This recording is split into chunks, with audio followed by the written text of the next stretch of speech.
Yes. Yeah. So you see my screen, right? Yes. Okay. Why education? First of all, we need to start from somewhere. And this is like, this presentation is my opinion and my view on this subject.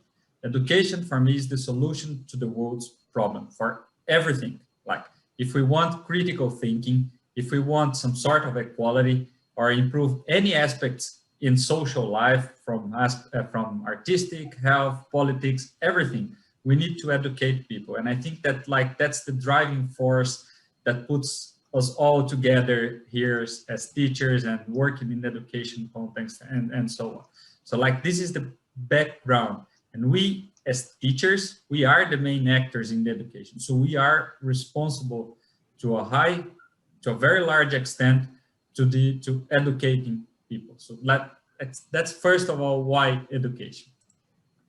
So then why open? What is open? Like then comes. And the first word that comes to me when you talk about open is accessibility. Mm-hmm. So people don't have the same access to everything, and like so it's an unequal access to or privileged access, let's say, to certain things. And I think this picture sort of puts it in a very nice way about what is inequality, equality, justice, and like equal access to opportunities. So if we start here on the right, first we have inequality. Of course, this person has like more access to something than the other. And then here we have equality, which is like provided equal tools for everybody. But still, if there's something wrong with the system, like there's still inequality. One person will get more than the other. And then there's equity, which you adjust the tools that you have to provide similar access of people to certain things. And then there's justice, of course, that you fix the system in a way that everybody has equal access and opportunities for the same thing. So that's like how more or less we should visualize this. And then education is like one of the main things here that can be considered as the fruit. So if people don't have equal access to education, if people don't have, so I personally come from a country where the inequality or the social distance is like massive, and it's something that damages everybody. So here, wait a second. Okay. And then, okay, we already depend on open content and resources. It's sort of a hypocrisy from our side to think that every information that we get or everything that we get is like ours for some extent.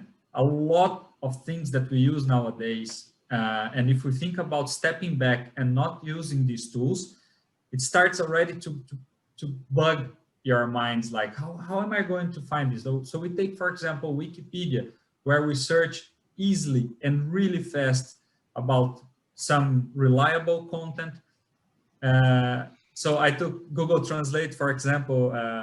You can take Google Translate as a very important open educational resource, because there you can have, for example, direct translations of word, and then you can have pronunciation, you can have many of the translations for the Finnish language is wrong, but it is an open resource that everybody has access and people use it, for example.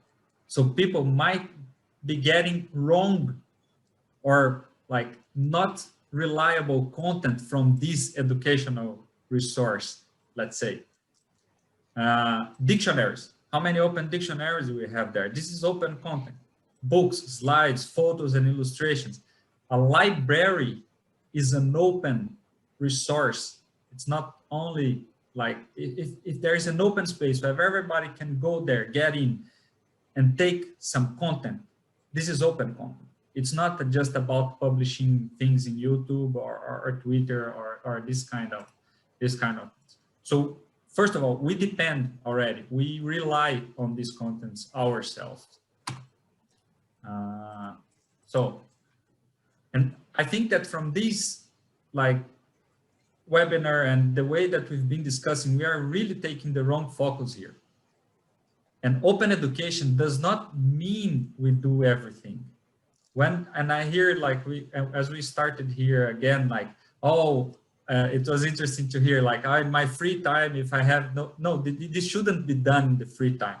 This should be part of a policy of the institution, so that you do that as part of your work for the institution.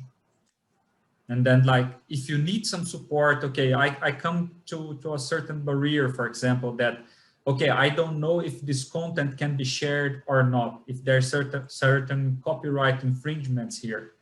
Well, you should have support from the institution that would guide you if that content is or not copyrighted, how you should do that. I know this is sort of idealistic, but this is like, we shouldn't feel that it's our duty to solve all of the problems around open education. This should be a joint effort of people interested in achieving a certain goal for a certain reason. And then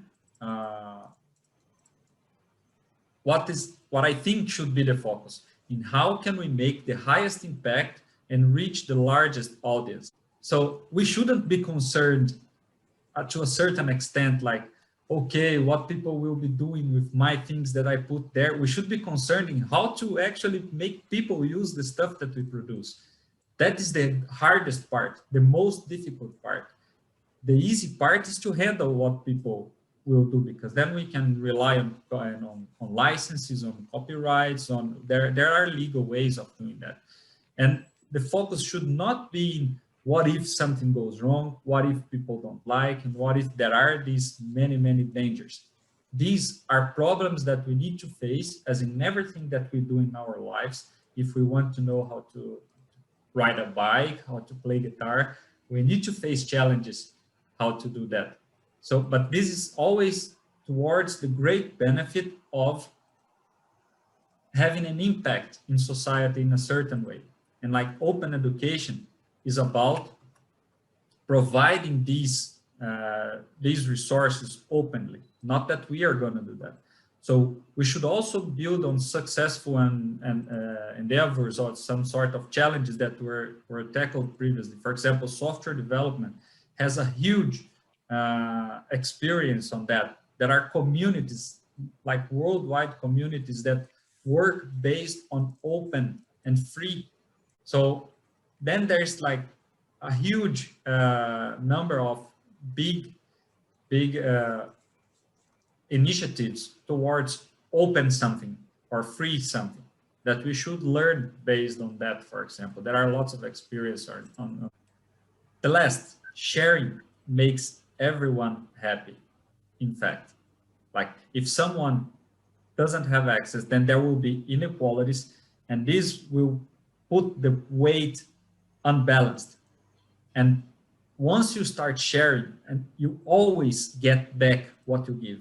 That's like a rule of thumb. There might be situations where you don't share, and there might be situations where you share more and feel that you are not getting enough back. But in the end, it's usually you get more than actually you share, because you are one person and there are 7 billion. The chances that you get something back are way larger than that you give something, if you think in that direction. So I just would like to bring a little bit more of this positive view, and like what focus would be nice to take when talking about open.